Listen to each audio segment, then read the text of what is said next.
You know that feeling when you walk into a basement after a rainy weekend and the air feels so thick you can almost taste the humidity? I've been there, and I've also watched friends spend a good chunk of their budget on a whole house dehumidifier that barely made a dent in the dampness, then wonder if they should have just bought a couple of cheap portable units instead. That's why I wanted to break down the ALORAIR 104 pint Sentinel WHD 120 before anyone decides to drop cash on a system they might not need. Link is in the description if you want to check the product details on Amazon. First off, this isn't a tiny countertop gadget you toss on a shelf. The Sentinel is built to handle the moisture load of an entire home up to 104 pints per day, according to the spec sheet. That sounds like a lot, but the real question is whether you actually need that capacity. If you live in a region where humidity regularly spikes above 60% and you have a basement, crawl space, or a large open-plan house that tends to feel clammy, a whole house unit starts to make sense.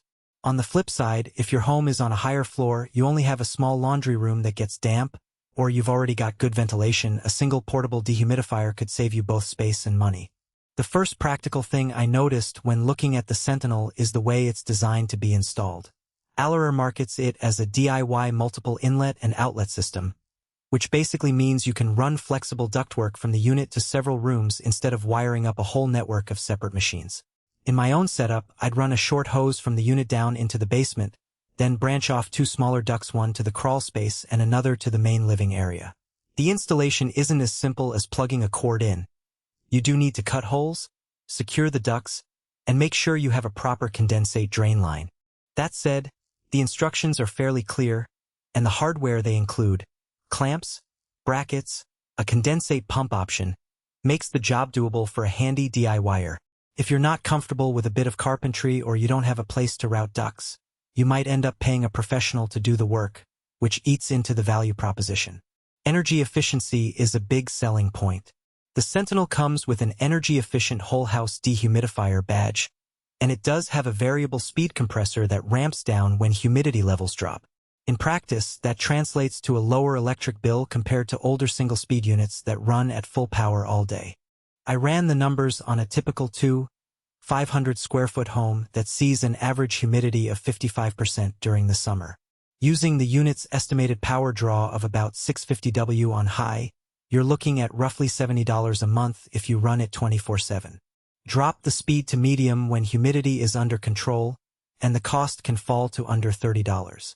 That's a real saving if you're trying to keep your utility costs in check, especially when you compare it to running 2 or 3 portable dehumidifiers at the same time. One of the newer features ALORAIR touts is the upgraded fresh air function. This is essentially a built-in ventilator that can pull in outside air, filter it, and push it through the dehumidifier's core. For homeowners who struggle with stale indoor air in winter, it can be a nice bonus. In a real-world scenario, imagine you're hosting a holiday gathering and the house is packed. The fresh air mode helps pull out excess moisture from cooking and breathing, while also bringing in a little outside air to keep things from feeling stuffy. The downside?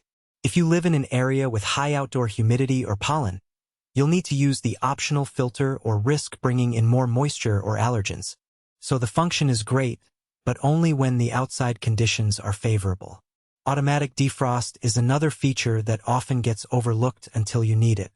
In colder climates, when the unit's coil temperature dips below freezing, frost can build up and reduce efficiency. The Sentinel's automatic defrost cycles the compressor off for a few minutes, letting the coil warm up. I've seen people complain about dehumidifiers that shut down completely when it gets chilly, leaving the basement damp again.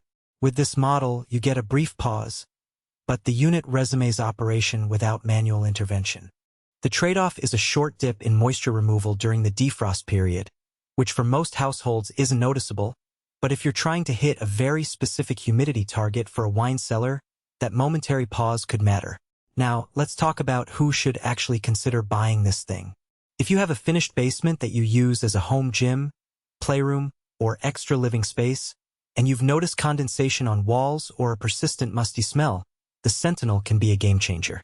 It will keep the concrete floors dry, prevent mold growth, and protect any stored items.